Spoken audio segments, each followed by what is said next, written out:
virus is seemingly here to stay for now.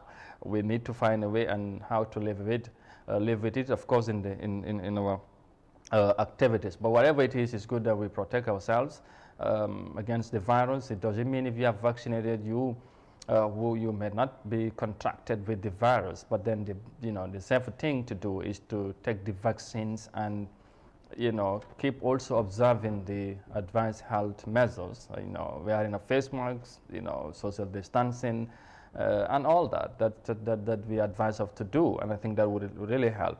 But with the current situation, things are really worries, and I concerned for everyone. I want to believe, and we should be very much responsible in how we operate or do our activities. It should not be business as usual. So that should be something that everyone should take note of, and it's very fundamental as a country that we come together to resist against the virus. The new variant is something else. It's not something that we should take lightly, but we should come together and do what we're supposed to do or expected of us to make sure that we counter against the virus. su ko defee mbokk yi mu ngi noonu mbas mi ci réew mi tolluwaay bi gis ngeen ne nomba yi yaa ngi yokku mooy tolluwaay mbas mi mu ngi gën a yaatu ci biir dëkk bi ba pare tamit mu ngi jël ay bakken ci lu bari ci réew mi te loolu nekk lu doy waar su ko defee li am solo mooy ñu génn rek dem ñàkku ji aar suñ bopp ci mbas mi donte ne tamit boo ñàkkoo ba léegi da ngay continuer di ànd di li nga xamante ne mooy di sàmm yenn digal yi nga xamante ne waa docteur wax nañ ko ak kilifa yi mooy fexe sol suñ face mask yi waaye tamit bañ a dajaloo bi loolu tamit dafay am solo bu baax a baax ñu ci bàyyi xel ndax nag feebar bi nu moo defee ci àdduna si te Gambia tamit gis nañ fii nu mel ñu gën a moytu waaye tamit bokk ci xeex mi ku ne bay sawar ci tool mi ba gis ne daal ñu mun a am ndam bu baax a baax ci kaw mbor bi nga xamante dafa taxaw jéem ne woon sax moom bëggu fee jóge donte ne xeex mi métti na lool ci ñëpp ak waaye mu ngi noonu su ko defee gannaaw loolu dañuy continuer wax ci leneen ñuy wax ci wàllum diaspora voting dafa mel ni coow la pënd gi wureegul ba léegi Gambien si tamit yéenañ ci yàbbi am na ñi nga xamante ne wax nañ seen gis-gis ci loolu ci gannaaw bi nga xamante ne dogal bu jógee ci high court bi ci week bi nga xamante ne mooy buñ génn loolu mu nekk li nga xamante ne mooy leneen li nga xamante ne judd na lu bees ci waxtaay élection yi December. Well, from matters of COVID-19, we would of course move on and talk about election matters because it appears that it seems the dust is yet to settle on the issue of the diaspora voting, despite the latest, verdict or, decision that came from the High Court in Banjul. Some Gambians has been also, giving out their thoughts or, telling us what did they make of the decision. Now, we'll go with that report. The final hope for the diaspora to take part in the election of president come December has been shattered following the dismissal of the case on the matter by the Banjul High Court. Now, the civil suit by the 5 concerned Gambians sought the enforcement of diaspora voting by end of the year when the extended term of the 2016 coalition comes to an end. Members of the public are still longing for a day when living abroad would or wouldn't make any difference in the rights to vote. Here's more details of that in this report by Mariama Cham. The debate over the diaspora voting has created a lot of friction among Gambians abroad, the government of the Gambia and the Independent Electoral Commission IEC. The application before the High Court against the Attorney General and the IEC to enforce the Supreme Court judgment in favor of diaspora voting. The court had ruled that Gambians in the diaspora are entitled to register and vote in any public election and referenda. Government, however, argued that there was no funding for the diaspora to vote as it was not catered for in the 2021 national budget. Despite the legal setbacks, many are of the view that the electoral body still has time and chances to facilitate the registration of the diaspora for their participation in the next presidential election. One of them is Yaya Kamara, who described the disenfranchisement of the diaspora as a serious downgrading in the country's electoral process. 250,000 Gambians not voting is a big distraction, and everyone knows they will not take it lightly. 2 hours ago, I heard on the news one of the MPs in the Jata complaining that the MPs should take back the money that is given to the IEC for the election. These people should be allowed to vote as proud citizens of the country. We have the Senegalese here, and they vote during their election. So why can't Gambians outside do the same thing? They should be allowed to vote for who they want. Government, in the voice of one Bakary Mane, should have taken serious measurements to provide the required funding for the diaspora voting, arguing that Gambians outside have the same rights as those living in the country. The Gambians in the diaspora have all rights to vote, just like other Gambians here. The benefit brought about by the diaspora surpasses that of those living in the country. If some of us living here are voting, then Gambians in the diaspora have the same right to vote. Over 100,000 Gambians live in the diaspora, and if they are not allowed to vote, it means their rights have been seized as Gambians. The government should take a step and pull out money to sponsor diaspora voting. The issue of not allowing diaspora to vote is because of the government and the IEC and also the parliamentarians who voted down the new constitution. Yaya Traore challenged the Independent Electoral Commission to fulfill the promise to include the diaspora in the voting.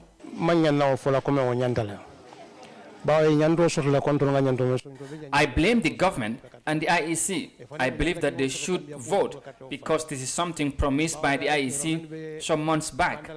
They spoke to the media that preparation is ongoing for diaspora voting, and it's been a long since then. This should not be a surprise to anyone. The government and the IEC should have been sure of diaspora voting before announcing otherwise. Following the High Court dismissal of the diaspora voting case over lack of jurisdiction, the applicants are still committed to pursue their goal back to the Supreme Court where it all began. These applicants, in the names of Bakary Bunja Dabo, Charno M. Jai, Pasamba Sadaga Jau, Jigan Gerald Gray Johnson, and Sidi Mohamed Sane, are probably to be waited on for one more legal exercise on the diaspora voting.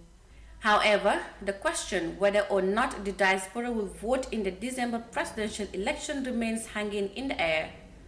Reporting for iAfrica News, I am Mariama Cham. All right, Mariama Cham reporting there on the issues or the matter of diaspora voting in the December elections remain a concern for some Gambians, as you just heard from the report. Therefore, some, of course, they should, participate or partake in the elections, like the Gambians who are here. So they was given example like Senegal and all that, and other countries that give their citizens the opportunity to vote even if they're not in their country. So how about Gambia?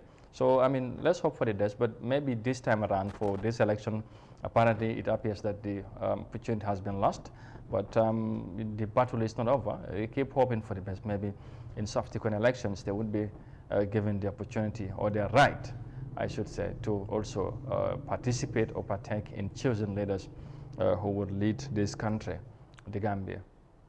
Now, su ko defee mbokk yi comme ni ngeen ko gisee noonu wàllum diaspora voting ci réew mi comme ni ngeen ko gisee Gambians yi am na ñu bari ñu wax nañ ci te ñooñu ngeen dégg ñoom tamit ñu wax seen gis-gis ci niñ gisee dogal bu tukkee ci high court bi di wax ne ñoom duñ mun nañ dañ daal di mënuñoo addu daal wala jël dogal ci sàkkuteef bi nga xamante ñenn ci Gambians ñu ngi ko doon sàkku gannaaw Supreme Court bi mooy atekay néegi attekaay bi nga xamante moo gën a mag ci réew mi moom jëloon na dogal nee na daal IEC ak nguur gi nañ fexe wala sax mu ne Gambien bu nekk fi nga mënta nekk mun ngaa bokk ci élection yi waaye nag naka la loola mën a amee foog ñu wax ñooñu nguur gi ak IEC ñu fexe ñu laal pexe yi nga xamante dina loolu am ñoom loolu lañ doon sàkku ci high court bi waaye high court bi nee na mënu ci decide wala mënuñoo atte ci loolu su ko defee ñu daxalu sàkku boobu gannaaw loolu nag fu mu nekk nii xam ngeen ne daanaka ñeenti weer moo dox suñ diggante ak élection yi xam naa ne leneen du ci mën a xej ba tax Gambien su nekk ci biti réew ñu mën a bokk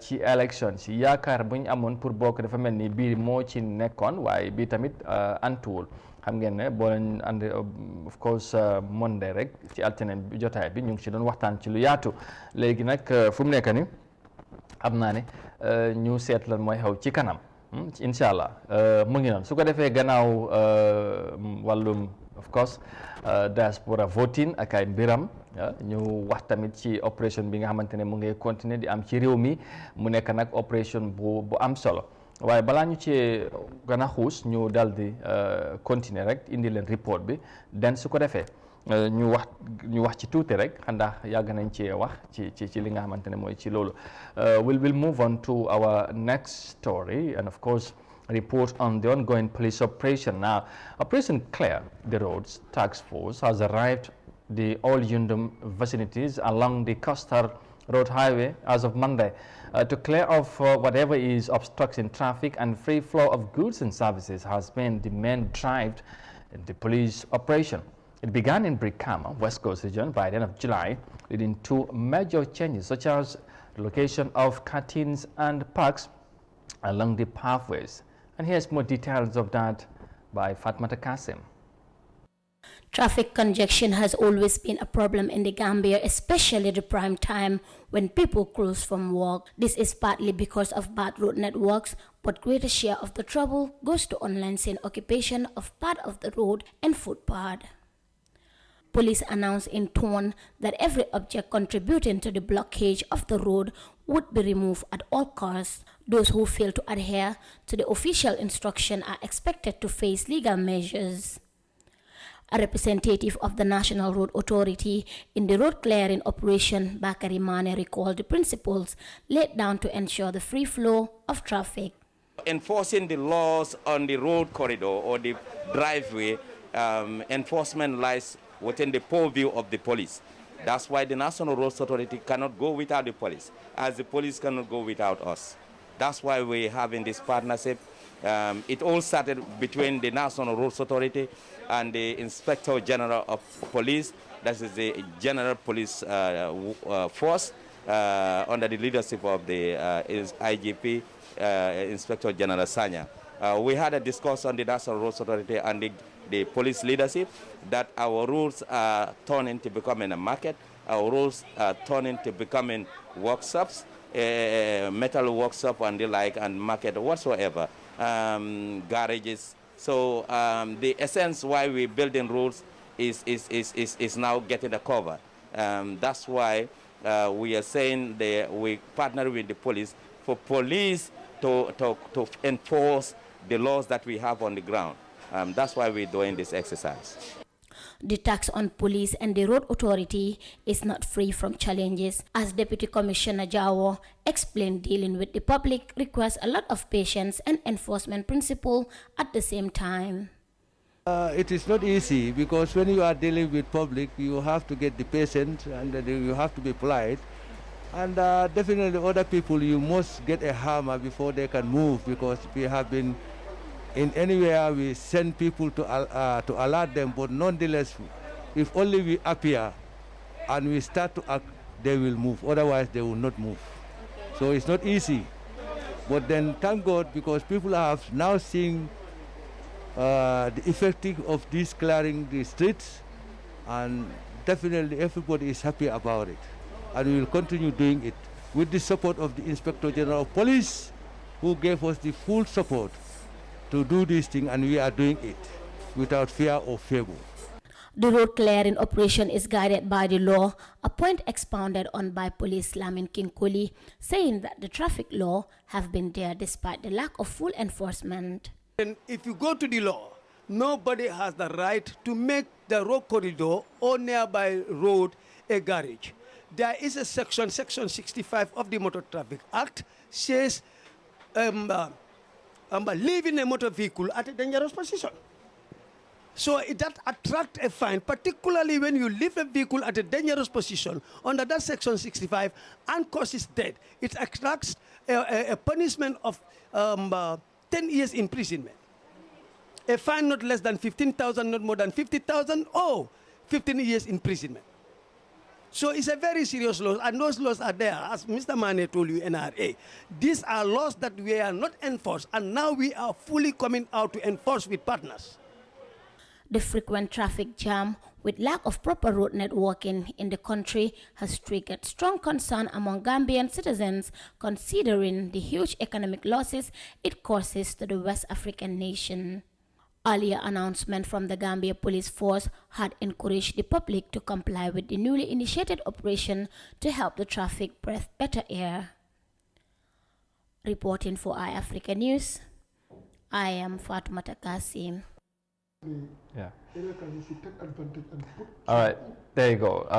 Fatma Kasim, merci beaucoup. Thank you very much for that report on the ongoing police operation of clearing the roads, so we can have wider, road safer.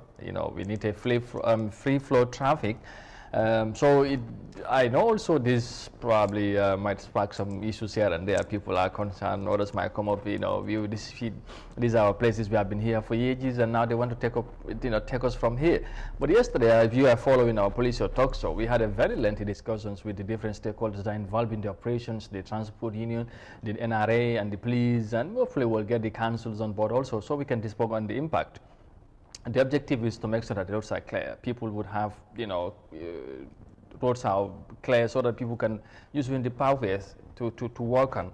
But right nowadays, everything is blocked and things are congested, the traffic. So would this also make our traffic, flow and all that? It's another thing. So some people might have a different opinion on regards to that. But let's keep hoping. The operation is still ongoing. They are somewhere around Old Yundum now, and so they are going at strategic places. They are moving down to the KM now. So that's why it is. We will keep following development as it happens, inshallah, and keep you also abreast with the latest information with regards to this operation. su ko defee rek mbokk yi mu ngi noonu ci update bi nga xamante ne gis ngeen ko noonu ci opération bi nga xamante ne Gambia Police Force ak yeneen stakeholders yi ñu ngi ko def pour gis ne clear nañ mooy setal nañ yoon si ak street yi nga xamante ne ci biir dëkk bi ndax jàpp nañ ne affaire yi xat na ba pare ñu bari ñu ngi ñëw toog ci kaw yoon yi te loolu ay jafe-jafe la indi ndax nag dina am ñi nga xamante ne gisee nañ ko leneen ak yu mel noonu waaye li ci mënta am xam naa ne foog ñu waxtaanee ko fexe tamit ñu gis yan pexe la ñu mën a lal ba gis ne daal li nga xamante ne mooy yoon yi gën naa set ndax loolu lañ bugga ci réew bi waaw ñu mën a tamit am yoon yu baax mu ngi noonu su ko defee gannaaw loolu ñu béy ci jotaay ji ñu fàttali leen rek ne yéen a ngi ànd ak li nga xamante ne mooy Good Morning Africa programme bi fii ci Africa TV xam ngeen ne waxtu bu nekk juróom-ñeenti waxtu bu suba si jotee dooree ko Monday ba Friday incha allah ñu ñëw ànd ak yéen ci programme bi tey ñu war a wéy wàll waxtaan bi ak suñ gan yegg si na ñu war koo dalal ñu waxtaan tolluwaay réew mi ak tamit yenn xew-xew yi ci biir réew mi waaye tamit fu ñoo jëm décembre war ngeen xam ne kon ci politique foog ñu wax ci ndax kuñ dalal politicien la ak tamit ndaw la waaye tamit am kaddu ci réew mi comme ni ñu koy defee ak ñeneen moom tamit nekk na ku ñu yàgg a dalal ci programme bi te tamit saa ñu ko dalalee macha allah ndaw la waaye tamit nañ ci waxtaan ak moom mu lu am solo mooy Essa Damfa bu NPP waaw su ko defee moom moo nekk suñ gan gi tey Essa ñu nuyuwaat la bu baax a baax amaat mbégte nag lool. kon ni ma ko waxee dalalaat la ci programme bi nga xam miin nga ko tamit doo ci gan te xam naa tamit ñuy seetaan xàmmee nañ la ci programme bi bokk na ci ñi nga xamante ne saa yu nga ko soxle macha allah def ñu ko yombalal te loolu foog ñu gërëm ko ci loolu ci kanam yi Gambien si def ci sawar wax ci réew mi Essa ñu nuyu la ñu bàyyi nga nuyu ak Gambien si. jërëjëf boss Amadou. waaw loolu suñu wargal la. xam nga yeneen nekkal foofu di jaay government. di jaay all the activities when it comes to development of the country. Media dafa am rôle bu rëy loolu moo tax suñ constitution bi daf leen jox cër boobu noonu pour at least ñoon tamit wéy seen man-man ak seen kattan yoo xam ne pour inform nit ñi the status quo of the government and not only on the government side but any activities that is affecting people's life. Yeah, absolutely. So loolu su dinañ ci sawar trop. fekkee dañ ñu pour at least ñun tamit ñëw share the little that we have. Absolutely. loolu dinañ ci sawar bu baax. maa ngi laa nuyu di entire management of iAfrica TV. ci liggéey bu rafet boo xam ne every day su ma ñëwee fii damay gis ay improvement. so loolu ma ñaan yi rek gars yi ñaan yi macha allah. waaw maa ngi dal waaw nañ ñoo ko di ñaan rek. incha allah waaw incha allah dina baax incha allah dina am na solo. jërëjëf maa ngi nuyu tamit suñu viewers. from here to diaspora. di nuyu all the political parties. Including my own party, the NPP. From the party flag bearer down to Essa Danfa. So ma jaajëf leen ba si kanam incha allah. waaw Essa décembre soreetul de xam nga fu nekk nii waaw yéen dalu leen fanaanu leen waaye bi balaa ñoo dugg ci géopolitique bi rek foog ñu def taxaw seetlu tuuti ci tolluwaay réew mi ci Gambien si lu ñoo dunda right now ñu dooree ko ak Covid mbas mi ci réew mi gis nga nomba si yaa ngi yokku every day nii yaa ngi ñàkk seen bakkan yaa ngi loru xat-xat am ci dëkk bi ndax activité si yu bari dañ ko tënk daanaka ci dundini nit ñi taxawaay nguur gi tey ci nga xamante ne ci ñi jiitale seen parti moom moo jiiti réew mi ci doxalin bi Gambien si bari am ci tey xel ne nguur gi dafa xala des ci jéego yu ñu war a def pour enforcer yenn régulation si pour gis ne mën nañ contain mbas mi ban jàngat nga am ci loolu. waaw jërëjëf Amadou xam nga loolu lu ma ci gën a wax rek mooy nguur man su ma gis ñu ngi def seen kéemtalaay kattan pour gis ne mbas bi contain nañ ko waaye pour ma fàttali nit ñi rek feebar bi man yàgg naa di ko wax is here to stay with us so pour manage ko ak mun a dem in parallel with our day to day life loolu is incumbent on all of us not only in the government lu mun a def mooy first and foremost di inform nit ñi ndax mbas bi mu ngi fi ñaareel bi ñu sensitise nit ñi pour naka la ñu mun a fagaru seen boppa understand mooy social distancing mu ngi ci mooy sol masque mooy raxas suñ loxo ak yu jëmee noonu ñettaal bi tamit government bi tamit mu ngi try pour at least indi ñu ay garab including the vaccination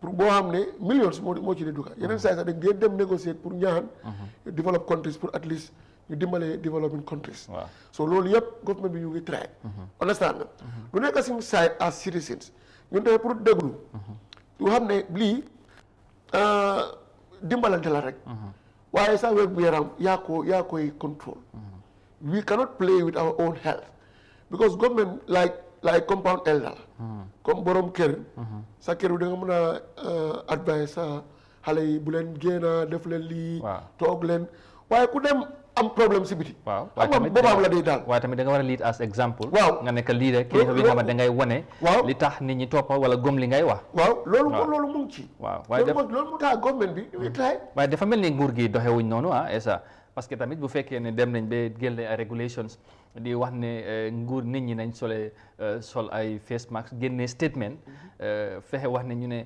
police bi nañ enforce loolu ku solut nga ñu fay fine of $1,000 ñu gis ne loolu amul ba pare interested di next day président bi génn dem ànd ak groupe dem ci Abuko di dajale fan nit ñi di jënd ay xar moom dafa mel ni mu wax ko tey suba mu dem yàq sarta boobu loolu tamit dafa doy waar. waaw problème bi regulations yi ñu ngi at the stage ba tey ñu gisuñ beneen any regulation as we speak since the surge of this Delta variant understand nga di wax ne marché dañ ko tëj dañ tëj ay place yoo xam ne nit ñi ñoo fa dee ningul ñu tëj ay night club ñu tëj ay jaaka yi ay cooj yi déggul ko non maa ngi ñëw ñun musu ñoo dégga ne ñu ne ay gathering si dañ ko tëj understand nga nit ñi waruñoo gaara waruñoo dem marché dañ ko teg time lii kofi mu am o lii comme lu daan déggoon bu njëkk bi soo léegi naaw lu fa nekk mooy sol masque lañ wax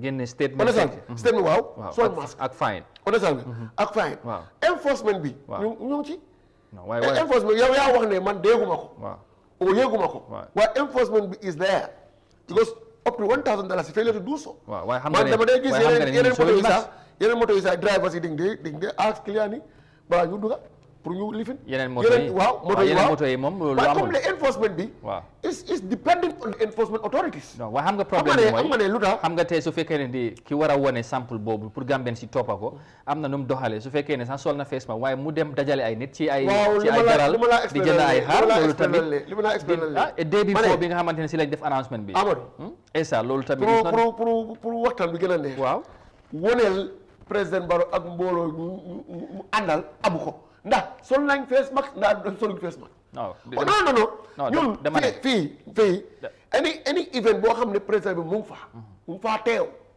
ñaari yëf la ay na moom observe social distancing o mu sol face mask mbooloom bi yëpp balaa ngaa dugga even right now imam si dañ dem meeting ak moom State House waaye xoola balaa ngaa jàlla si bunta bi ñu jola masque balaa ngaa dugga nii ñu jola masque understand soo gisee mbooloo boobu wane ko soo gisee mbooloo boobu yëpp dañ yëpp sol face mask moom toogaam nii over 1 meter la ak yeneen yi social distancing he observe it he lead by example understand nga government am ñu ngi provide vaccination ñu ngi provide vaccines ñii ñu ngi vacciné wu everywhere is decentralize it now mu ngi provide face mask is putting it on in all his functions so léegi mu wax police yi ne enforce leen loi bi ku deful lii moo tax so enforcement authority bi su fekkee lapsus am na fa moom lapsus moom seen area la xam nga tamit balaa nga mën a enforce dara mooy foog nga fexe su fekkee ne tey yow président bi nguur bi wax na next day mu génn ànd ak gars yi dem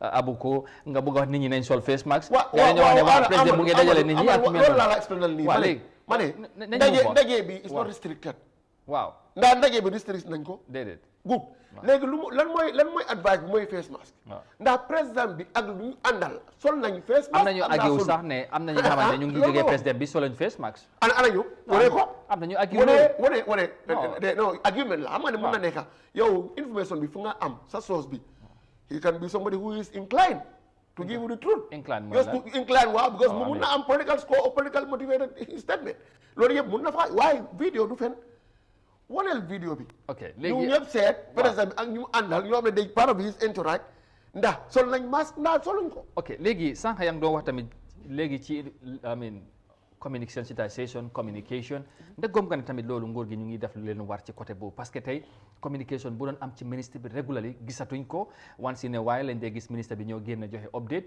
ba pare tamit nga seet ci yeneen réew yi collaboration bu nekk ministère yëpp dañoo ñëw all ministre yi lañ boole comme ni ñu ko defee initially ñu boole doole xeex mbas mi loolu gisatuñ ko dafa mel ni minister of health rek moom lañ bàyyee yëf yi Gambie fii soo bëggee sax kilifa yi ñëw ci plateau yi waa Gambien si c'est un problème loolu tamit est-ce que du nguur gi dañu xalaat na sax ci côté boobu. non moo de Amadou lii muy happen every time gis nga director of health promotion Modou Njie is doing regular press briefing.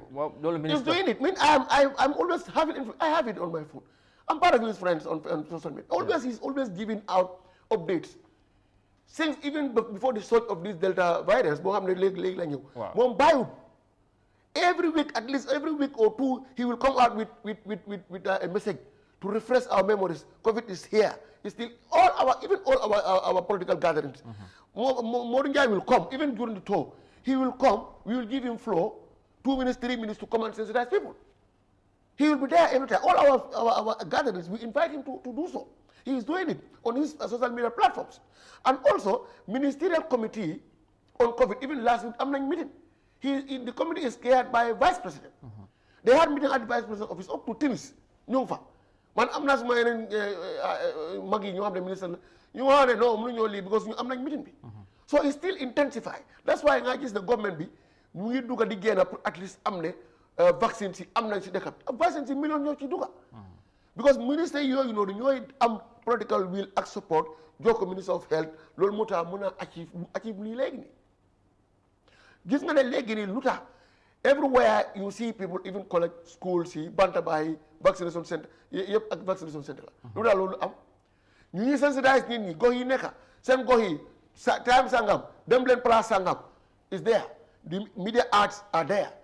They are always dispatching the information to the media house to relay it to general public to know where they can find their place to get their vaccination. Okay. Yes. Sànq yaa ngi doon wax the issue of test marché bi waxaguñ ko ayaguñ dajale yi but are you not worried with this trend buñ nekk di dem ndax mun nañoo toll fot bu fekkee ne tamit seetaatoon li nga xamante mooy suñ toogaay ak taxawaay surtout ci nguur gi ni ñoo deal with the situation as things unfold.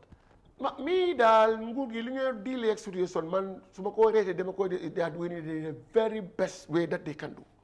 They are doing it perfectly, unlike any other country in the world, because there is nothing like 100% correction or 100% perfection, when it comes to dealing with COVID in the whole world. In the whole world. That's no exception. No, what I'm saying, perfection, I'm saying. Yeah. Yes, it's not like 100%. I am saying that one. And I reiterated my position. The best thing is every nguur da nga xayma da nga gestu da nga xam, because this is like a stage. You have to be monitoring and to know the surge of the events, the surge of the COVID trend ni mo demee ñaata admission ngeen am ñaata ngeen xayma ñaata serious ones ñoo xam ne seen treatment centers yi ndax is saturated or so it's like that. When you do that and you know that the trend that is going, now we have to lock. You advise the government. But if you see the trend that is going is still manageable, and also when you lock the economy, the consequences will come back. This is like give and take issue. So you cannot just rush and lock the economy. Okay? You have to do it in parallel with, okay, this is the consequences that is coming, but you cannot do it in anticipation. Because when you do that, the damage also will be there. Okay. Understand? So that's why they are monitoring the situation, and we don't pray ñun ñaanun yàlla pour ñu aaga foofu noonu pour teg marché teg jaaka teg lii teg économie ku nekk toog ket loolu ñaanuñ ko. ñu ngi ñaan at least nit ñi understand, nit ñi koop ñu ku nekk rek am sa masque raxas sa loxo try fagaru sa boppa balaa jël vaccination nga jël sa vaccine yi dem soo gisee symptômes yi nga call 10 20 25 loolu yëpp wéy la boo xam ne dinañu dimbale fekkee citizenry bi pare nañ pour jàppale nguur gi dina yomba trop duñ gis ne comme lu ñu daan gis pour tëj marché tëj économie bi tëj jaakay ak yu mel noonu. all right xam naa ne because of time nañ move on bi ci leneen xam naa ne mun naa balaa ñoo tëj di nga yóbbaale sa final monsieur Gambian si pour ñu gën a bàyyi xel ci mbas mi ku tamit ku ne bàyyi sa xel jël sa responsabilité ñu wax ci leneen dugga ci géopolitique bi tuuti xam naa nañ ci gën a xuus ci kanam tuuti wàllu MPP ak yooyu balaa ñoo ciy dugga ñu wax ci wàllum diaspora voting bi dafa mel ni gars yi seen attempts yaakaar buñ amoon pour bokk ci élection yi tànn njiiti réew mi ya seen yaakaar bi tas na te kuñ ci gën a joxoñ mooy njiiti réew mi ak wala nguur gi moom moo ko jiite mu bokkoon ci lim dige woon ci ñoom ne bu ñëwee after 2016 élection bi diaspora bi dinañ bokk ci élection bi mu amoon dige woon dige bu rëy boobu ànd ci ak AIC ñu saa yu nekk ñu ko bamtuwaat ñu ngi ci liggéey bi ba tey ñu toll fi ñu gis ne loolu munta am tas yaakaar boobu bi nga xamante ne ci njiitali président Barrow la am naka nga gisee loolu ak diaspora liñ ko jàppale ci coalition bi nga moo ko jiite woon ba tax mu mun a falu nekk président. waaw jërëjëf xam nga ne governance comme in the Gambian context in fact ñetti bànqaas la dëgg la njiiti réew mooy président Gambie bi yëpp waaye when it comes to governance there are certain things boo xam ne moom du mun a topp rek def ko foog mu consult o foog mu allow yeneen bànqaas yi def seen requirement time bu government bi ñëwee seen first priority yi mooy at least am constitution bu ees constitution boobu nu dañ ko drafté dafa capture diaspora voting dafa jox mandate AIC pour ñu increase a new constituency a boundary okay boo xam ne am nga ne Gambia bi have 53 constituencies now it will move to 54 the 54th one will be diasporians understand nga boo xam ne they will be captured in the constitution and they will be funded and it will be very legal to move on to register Gambians abroad and also to prepare for how they will be casting their votes. Which was welcomed by Gambians. Which was welcomed by everybody. Unfortunately, loi bi mënut a jaar. waaw ngeen rëy loi bi. parce que ñu rëy loi bi. waaw ñu rëy loi bi. ñu ko rëy ñun ñëpp a ko xam. waaw of course Gambians si xam nañ ko. waaw xam nañ ko. waaw léegi ñu ñëpp xam nañ ko. fan la loi bi rëy. because you cannot just. waaye nag da ngay nangu nag tamit fi ngeen bokk ñoom ñoo ko rëy. fan because of la moo ko indi. mooy fan xam nga di. mooy fan non Essa bu leen waxtaan. non loolu Amadou foog ñu leeral ko xam nga ne man time loi be passé to the assembly. NPP amul woon fa benn député. amul leen député waaye non waaye fi nga bëgg a dem du foofu. am na ñu fare ak yéen ba pare tamit am na li tax ñu yoo xam nga loolu te yow bokk nga ñi ŋàññi li nga xamante ne mooy li tax draft bi demul. No, man, I was against the total demise of the. I mean, what I was suggesting. Problem be boom. They send case to. You buy to another Banghas government. No, Gambia. Assembly. Yes, a Gambian. Assembly be no one girl send matuai. No, but why bo into referendum. Bo waxee li ba pare nga xam ne Gambien si yaa ngi laa déglu te ñu ngi seetaan li ngay wax xam nañ ko li xew xam nañ ko dama ne you have to base our argument on empirical facts. We cannot lam-lame issue. You cannot just say lila halad, lila is halad. No, facts on the table. Fallen is the assembly. Yeah, of course. But assembly be in the pass as a law. Or executive be more nangut after be passed. No, executive ñu jege executive bu ñu waxee. Yan ñoo jege executive. No, yow xam ay presidential advisor. Gën nañ wax ne ñoom they have concern anduñ ci di defa discriminatory to the president. But presidential advisor they are not part of executive. But they have an influence. They are not part of executive. They have an influence. For example, they don't have any influence. They have an influence. They don't have any influence on executive decision. You know, advisor. I'm not talking about executive decisions. Advisors are role. But with regards to this draft, they have yoo xam nga bu ñu waxee no. They are Gambian like any other person. Of course. They are expressing their wills. ñoom gis nañ ne war fa passé. Is that right? They are only an individual. They are not saying on behalf of they are not government spokesperson. They are not part of cabinet. You know, they are part of cabinet. They are not government spokesperson. They are individuals. Advisor, it's a role. Advice president. Something that their leader initiated. No. And said he wanted it to be his legacy. Yes. In 50 years. Yes. No, Hamgaza Buguma, you deal much time on this. I just you brought that draft issue. No, so because I was saying because of the diaspora voting. Yes. It was encompassed there. This is it. Included. That's what I'm saying. I don't even complete. Yeah. Then you interject me. Yeah, I was just trying to buttress on this and rush into our point that we just. Xam nga la moo tax ma laal foofu mooy parce que boo leen bàyyoon draft bi mu jàll konoon we wouldn't have this issue of diaspora. No, we cannot just only see because of diaspora. Yeah, of course. You amuloo any place yoo xam ne baaxuñ ñu si constitution bi because of you have to keep lip tight. Because of the diaspora, no, you cannot do things like that. You have to just come up with your opinions. Anywhere that you see that it's not fit in for your own thinking, you have to say it. We are in a democracy. After Gambians, nobody is suspending you from this is something that Gambians franchise. But you have to remember. Not even those two voted against, are they not Gambians? Yes. Are they also Gambians? You cannot say Gambia. If you say Gambians, you never do your census to know who exactly among the Gambians who want it to pass. And who among the who don't want it to pass? You never do that census. You only just say Gambians, but you don't know the extent of the number of the people who are against it or support it. But you know the CRC taught the country, the entire country. They taught the country. Now, let me tell you one thing. There are lapses. Who told them, in which Bantabat that you hear people saying, allocate a fat retirement benefit for the judges? Where do you see that throughout their consultations? Where do you see? Oh, here. So why they put it there? Conflict of interest. They know what they are doing. They have their sinister plans and ulterior motives. Nobody within the Gambian society or Bantaba alluded that one to them. But why they put it there?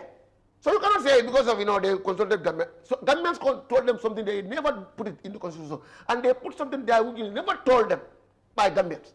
Okay, fine. So it depends on the opinions. Okay, now that happened. The draft was killed and maybe in a coma somewhere still now. But so that's what impedes the diaspora voting. Yeah, since then. Now that one is over. Mm-hmm. Now what should have been happened is to amend the 1997 Constitution, Electoral Act, so that it will give the power for IEC to adjust our bound electoral constituencies to 54. Yeah. So that will include the diaspora voting. That could not happen at the earliest moment. Because the political will was not there. No, for the political will was there, but the timing. No, I mean it was late because now when you want to do that one before it comes, you go around and register. Yes, sir. How many countries? Diaspora is not only about Gambia or Senegal. Guinea-Bissau, Senegal, Africa. No, but it's all over the world. IEC was all along, going out there in gatherings, telling Gambians that the process is on, and they are working on it. The timing. No, what I was saying, hadn't been that constitution passed before, you will have more than 6 to 7, 8 months to prepare for that. Okay, fine. But hence that one is killed. So there is no another problem just for any other clause to fit in the diaspora. Okay, fine. Everything was there. And now when you just put it there, you cannot just succeed. You will not succeed because the timing is very slick. Finally, on that, who would you hold responsible for not providing the opportunity Gambians outside the country to participate? Yeah, I can say the entire country. Entire country? Entire country. Under the leadership? More especially the National Assembly. How? Yes. It's where Constitution was killed. It's where the Constitution was killed. I hold them responsible. That's a political will, but very rather unfortunate. And my dismay and really unhappiness to see our fellow brothers and sisters in diaspora could not have disenfranchised. And that is very unfortunate. So, but we pray, that maybe subsequent elections, they will be incorporated and they will be, enjoying their franchise. What would you say? They think this thing was cooked up simply because President Barrow knew he don't have support in diaspora and MPP, or he have limited support compared to other political parties, and the chances are very limited that if he knows that if this diaspora vote will come up, he might end up not succeeding in the Limburg second term. Amadou, really, the pain that I endure, the pain that I encounter when I know this diaspora voting, du mun a am dafa rëy trop. Lu tax xam nañ ne ñun the support base that we control diaspora now. Xam nga ne coobi fan la day jógee ñoo xam ne amuñ kayit. Most of them are there, they don't have papers. They cannot even vote. Even now, you say diaspora will vote. Those people will not vote. Yeah, but you have Gambians, well-respected Gambians. They are the one. But you cannot say that. You have well-respected Gambians who know what they are doing, and they were on a cause. Yes. They were fighting tooth and nail. Yes. To make sure that Gambians they will have their rights respected. But how many of them also, who are very much responsible down there in all these big European countries, our captors are there. Well-established captors with a strong, formidable executive. Go to Europe, go to America, African countries. Go there. Our support base is like, you can never underestimate that one when it comes to diaspora voting. Okay. But we lost it. So that's the big pain that we are experiencing, encountering now, to lose that huge amount of vote. So really, it's rather unfortunate. Okay, fine. We will move on, because SI is blaming every Gambian for the failure of the draft. Yeah, because of the National Assembly. Assembly is representing the entire Gambians. Everybody, you have a representative there. You vote for. You vote for. In fact, whom you vote for. So now, when the failure comes there, it encompasses everybody. Is it fair, in fact, to blame the entire National Assembly? Because you have some of them who supported it and voted for it, and others said no. And those that voted no... Yeah, collective responsibility in that sense. Because when you say Assembly, as National Assembly member, either you are in support or reject or against, then you are part of Assembly. Assembly. So when it comes to collective responsibility, they are all culprit on that. But with individual responsibilities, then those who are against it, we will hold them accountable. Yeah, it's only fair. Over those who support it. Okay. So that's it. All right. We move on. Because of time, we fast track things somehow. Let's talk about NPP now. We are in August. Few months now, bala election bi. Tell us the latest updates of your party. Ci lan ngeen nekk? Luñ nekk léegi nii gis nga ñun we have a strategy. Another, xam nga ne NPP ñun ñoo xam ne dañ toog ne President Barrow ak teamam ñun amuñ they are politically inexperienced, xamuñ lii nii xam nga léegi wax boobu noonu am na ne is subsided. Déggatuma ko. Because we have strategies, we have political pundits strategies ñoo xam ne su ñoo nelaw sax gesen gente bi suñu nii suñu la digal suñu la joxe advice nga xam ne advice bu wér la léegi nii time bu ñu executive bi launch ku nekk nga tasaaro jarul ne ñun ñëpp dajaloo benn place président bi ñu ngi ko bàyyi moom def lu mu war a def finis by any member of the executive or any member of NPP, regardless either you are, because it's not important. What we see is to see our ultimate objective is achieved. That is December 4th, wheelbarrow, back to State House. That's our ultimate objective. Okay. So now we are all working towards that. What we are doing, every village, ward, constituency, every weekend, we spare nobody. Our care ladies, our mobilizers, care men, and their campaign managers are roaming around. They are doing atayavu, they are doing kacha, they are doing bantaba discussion, they are doing adoption of fathers and these political activities. To do what? To make sure that we spread our tentacles to all four corners of this country. You make sure that suñ gain bi ñu consolidate ko. Gain boo xam ne grip bi bu ñu am si roon xam naa wax naa la ne NPP is a grassroots based political party. Parti la boo xam ne ñoom ñu nekk si gox yi ñu nekk seen dëkk yi ñoo ko sos. So support boobu noonu pour dëgëral ko loolu moo tax foog nga mémeeku nit ñi bu warloo bàyyi ba élection bi ñëw 2-3 mois nga commencé di door di every weekend toog ak ñoom waxtaan ak ñoom xam lu ñoo dunda xam ñoo lu ñoo lii pour ñu consolider suñu génn loolu la ñoo def loolu moo tax léegi nii déggaatul benn parti waxuma si media de waaye si ground bi roon bi bi déggaatul benn parti. xam nga loolu waxi caaxaan la. No, that's what I'm saying. No, but you're not serious. I'm very much serious. Waxal ban parti moo ñu because yeneen parti su ñu def seen rally ñoo ñëpp ñoo dee juur gaadu nit ñi from passé ba koy na ak seen parti yi des yëpp taaw benn place. Parce que da ngeen mënut a dajale nit ñi taxut keneen mënu koo dajale. Non loolu tamit dafa war a leer. ñun dajale nit ñi ba pare parti bu am. ban parti daaxuñ ko waaye ñun lu ñoo gis mooy ñun soo nee meeting waaye luñ gis la ñoo wax xëy na soo nee meeting xëy na da nga Amadou tey du mën a am chance pour ñëw because Amadou dafa am tool mu war a béy Amadou lii la Amadou nag bu la jaralee moom da nga war a ñëw waaye léegi ni soo waxee ne ngoon Sunday ngoon au Saturday ngoon boobu la nit ñi wàcce nañ du liggéey bés liggéey nga dem kaabilo bi tey kaabila sangam la ñoo nekk dem ngeen dem foofu noonu yéen ñëpp toog ak kaabilo waa kaabilo noonu léegi ngeen campagne leen ngeen orient leen more about the NPP. You see what is more interesting si li ngay wax mooy because parti bu am 75% 65% fii ba élection bi des na foom waaye lan moo tax ngeen coono bii nii kon ngeen di dem di tasaaroo di wax if anything li ngeen wax is anything to go by you have 75% why this no it's not about no kon dafa mel ni li ngeen wax naa la something ma ne waaw ñun am nañ génn ba pare génn bi am nañ ko wiin bi am na waaye we have to consolidate xam nga ne politique wiin ci wax non waaye you see it ñun dugg nañ si ñaari joŋante naka la mel ñaari joŋante lañ duggoon ñaari benn assembly benn council aussi bi ngeen tëjee gars yi ba pare ngeen dem def seen campagne non tamit ngeen jël covid bi tëj parti yi ngeen dem ñaamina ak jokaaru ngeen def sa seen politique IEC moo jox date campagne bi IEC wax na leen parti bu nekk from this day to this day campaign the floor was open for everybody. Okay. ñun ñëpp campagne nañ. there was no restriction for any other party pour bañ campagne. lockdown bi loo xam nga ne waaye lockdown bi time boobu ngeen profité dem def seen génn yi nga naan ma ne campagne period bi ndax lockdown bi amoon na. non waaw campagne period bi. balaa campagne bi nit ñi suñu la soxlee. 15 days 1 week 2 weeks dañ la war a votal. lu tax moo tax ñun jóge nañ si ñaari jongante bi win nañ bi de landslide so léegi suñu ma waxee at least I have my proof. I have my evidences that I can put across. ñun léegi génn bu ñu am.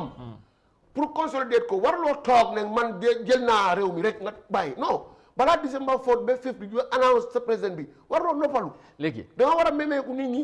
dem waxtaan ak ñoom. ñu gis la ci waxtaan familia moo. léegi ci waxtaan bi ci ut doole bi ci waxtaan bi xam naa ne fa la ñoo jeexale sax mooy. ñu gis ne wax naa ne 75% ak yi na ngeen grassroots parti ngeen waaye mu emu leen fii ngeen dem di utaal yeneen doole parti mel ni comme APRC fu mu nekk nii NPP kenn nelawul.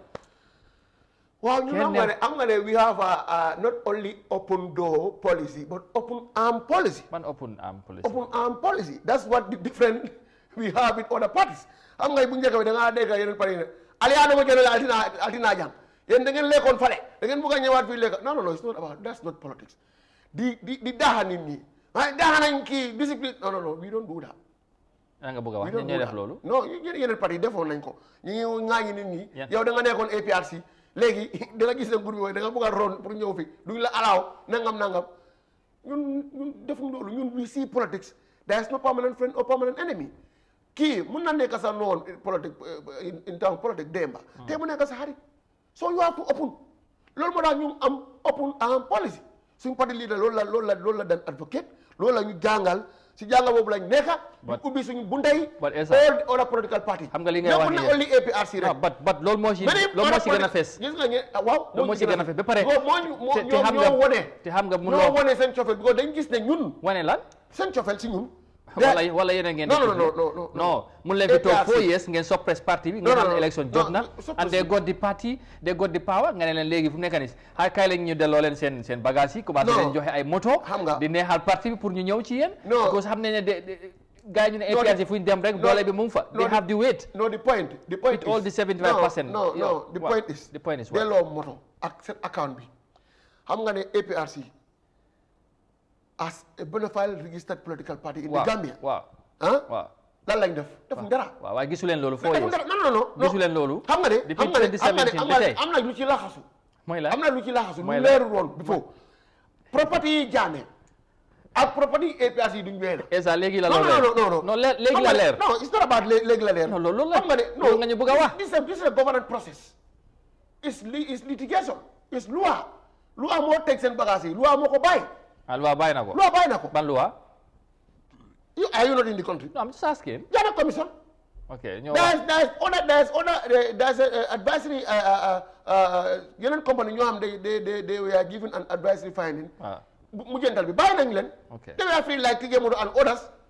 Jammeh commission jox na leen advisory lii. bàyyi nañ leen. So foofu la ngeen nga. waaw. So léegi nii suñu gisee ne Jammeh property am ak property APRC duñ benn. léegi nañ bàyyi APRC seen bagage. waaw da ngay rey sax parce que because da nga leen soxla because da nga leen soxla bàyyi seen moto yi bàyyi seen account yi waaye loolu taxul ne bagage yi Jammeh bàyyi nañ ko bàyyiwuñ ko bagage yi bàyyiwuñ ko. waaw loolu sotti si ak yeneen individuel ñoo xam ne dañ nekkoon nguur bu njëkk bi ñoom tamit lu ñu suñu fekkee def nañ dara bàyyi nañ seen bagage. ok waaye APRC they have no problem. waaw fu mu nekk nii moom yéen a ngi sàng gars yi. non it's not about only APRC. many other political parties. no but. Many other political the parties issue is about APRC because of xam ngeen ne APRC got the weight. da ngeen soxla gars fu nekk dañ ubbi suñ bunta bi only for APRC. non ma ne la am nañ open arm policy not only open door. apart from the coalition yi nga xamante ñu ngi ci parti any other political party ñu bugga rek pour ñu ñëw join ñu. there's a lot of talk many parties also want to come. including UDP. How about UDP? Even UDP if they want to come let them come. if they want to. are you approaching them pour ñu ñëw kon ngeen. no we are not approaching them. why? no. Even APRC, we didn't know approach them. What happened was they've seen how we work. Okay. More than gën a ñor. Okay. More than neex. Gis nañ ne ñun we are peace making peace abiding political parties. We are making peace. We are peace loving and we love everybody. There's no segregation. There's no tribalism in our party. We never insulted anybody. We don't encourage that one. So ñoo loolu lañ gis ne. fekkee danañ lekkaloo ak beneen other political party. Okay. NPP is the best for them. All right, finally. So loolu is their right. Finally, we are, of course, li nga wax fii yëpp dafa mel ni you have the hope ne Gambians would again trust President Barrow for another 5 years. But lan nga foog ne finally li nga xamante ne mun nañ koo because am na ñi nga xam ne ba léegi gëmuñ ne gis nañ li war a tax gëmuñ ne President Barrow def na fi li tax te tamit diggee na fi diggee bu gën a mag bu mu diggee sax mooy Banjul Barra bridge bi gisuñu sax mu teg ci xeer. non xam nga ne man loolu de dina ma jaaxal trop président Barrow waxul ne bés sangam waxtu sangam dinaa bëri. 2019 non waxul ko. 2019 no it was part of plans part of thinking you know anything start with planning even doomu adama balaa yàlla sax di ko defar plan na ko. aduna yàlla wax na ne moom plan na aduna. balaa aduna bi ñëw. so moom you should not think Jawara tam mu ñëwoon fi mu ne Singapore mu ne Gambia dina nekk Singapore du loolu la waxoon. waaw yaa ngi tam moom lan la waxoon. waaw du wax yi fi Dubai ak yeneen countries yoo xam ne des developed countries. waaw yéen tamit wax loolu ñun suñu waxee ne suñu am plan ne au gis ne war nañoo bridge Banjul Barra pour at least ease movement pour mu nekk one city ñoom ak Banjul nekk dafa indi koom-koom loolu yëpp plan la boo xam ne président bi am na ko waaye incha allah suñu amee beneen mandat xëy na yàlla fekkee bodin bi dafa oyof si moom mun na nekk mu gis nañ li xew Basse gis nga fi Jammeh at bis ñëw na commencé na Sénégal bridge bi ba mu ñëw mu mottali ko waaye moom bu waxee Gambien si loolu gisuñ ci dara loolu dana tax ñu ne the people wondering est-ce que kii lu mu wax loolu lan moo xew non lu ma la expliqué yow dégloo kay bu ñu wax loolu sax waxut ne bés sangam dina teg xeer. waaye 2019 la wax. non waxut loolu waxut ministre bi sax ñëw na ci national assembly plans are on course. there is nothing that you can prove. am na ñuy that President Barrow has said bés sangam o at sangam dina teg brick. no there is yow yaa fàtte. no never there. if the minister bi tànn si national assembly the process is on course. This is not my when it comes to this brick issue. But I challenge many journalists, let them put it on record. Put it here. You are very good in record keeping. Yes. Put it. Go to your archive and put it here. Where he said it. No, okay. You cannot prove it. But there's a plan. He has a vision to bring Banjul Bara. That's his plan. What is holding that, you think? No, that's a step by step. Step by step. You know what happens? Economic is impeded. Is the will there? And somebody there. Is the will there? You don't see Pasay brick is already completed? Yeah. Huh? Wow. And other bridges. Go to URR now. Because you see, I'm going. This is gonna and now the development is coming down. People he started down. No, people are saying because file a deka paradise na fofu. No. Lu tax mu start foofu. mu ñëw si capital bi diggante Banjul te foofu la njëkk a promise.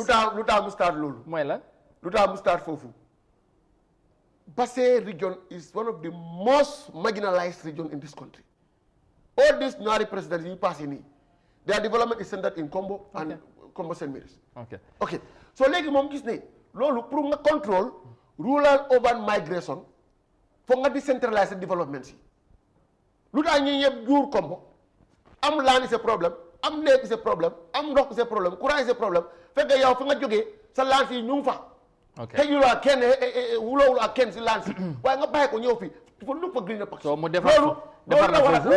la war a daga loolu moo tax léegi mu indi collecte parce que mu indi bridge yi mu ngi sam marché bu kawe mu ngi war a indi ay lëptaan bu kawe mu ngi war a lii soo dem employment tamit am foofu noonu balaa ngaa ñuur kombo nga ñëw CRR demal CRR note seen yoon yi boo xam ne duñ mën a yow na ñaata yoon la teg xeer North Bank ñoom sa njaali su tegee xeer si yooyu mun ta teg xeer sax diggante Banjul ak ba fi nga xamante moo ko gën a jege non Banjul liggéey na Banjul non Banjul ak Bara la wax Bara non foofu mënu faa teg xeer loolu am nga ne development is not you cannot put everything one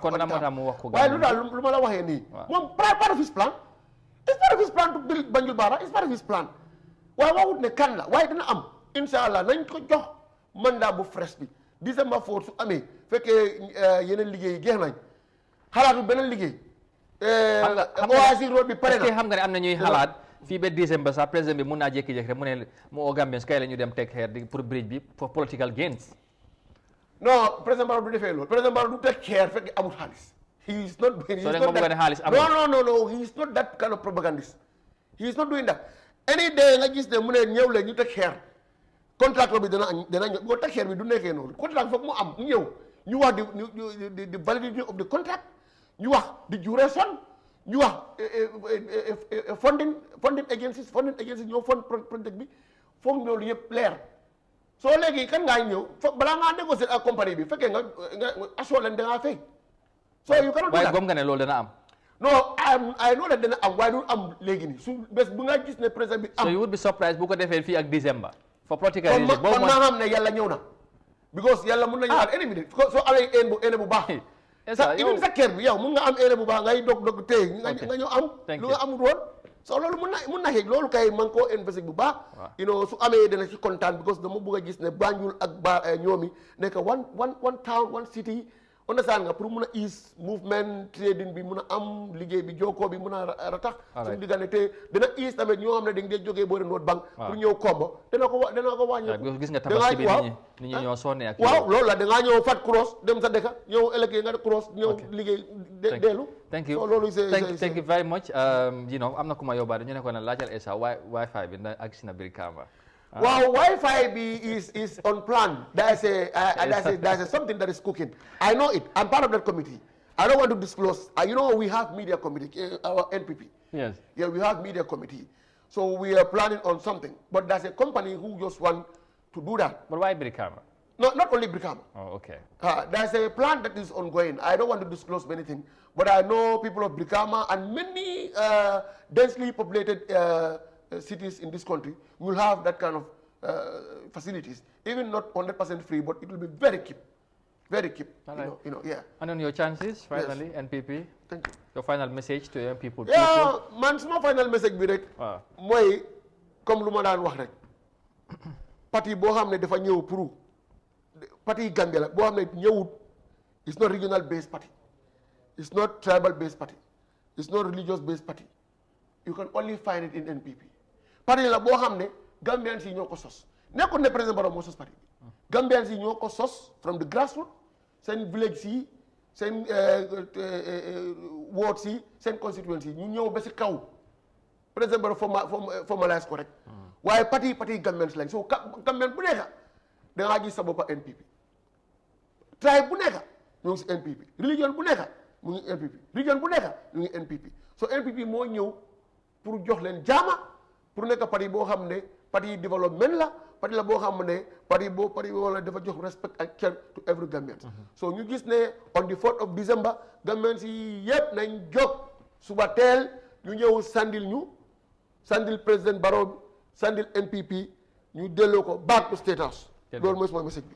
jërëjëf Essa Danfa bu NPP moom moo nekkoon suñu gan tey ci Good Morning Africa programme bi ñu gërëm maat ko bu baax a baax ci nu mu teewee ci jotaay bi wax naa ko moom tamit ndaw la waaye tamit am na kaddu ci réew mi ba pare nekk kenn ki nga xamante ne macha allah saa yu nga koo soxlee dafay yombal jokkaloo bi mu ñëw teew ñu waxtaan ak Gambien si loolu dafa am solo bu baax ba ñu gërëm ko sant ko ci li nga xamante ne mooy ci nu mooy yombale ci suñ diggante ak moom incha allah ñu jox leen dig daje suba incha allah ci beneen édition di leen wax jërë ngeen jëfati until tomorrow see you again and bye for now.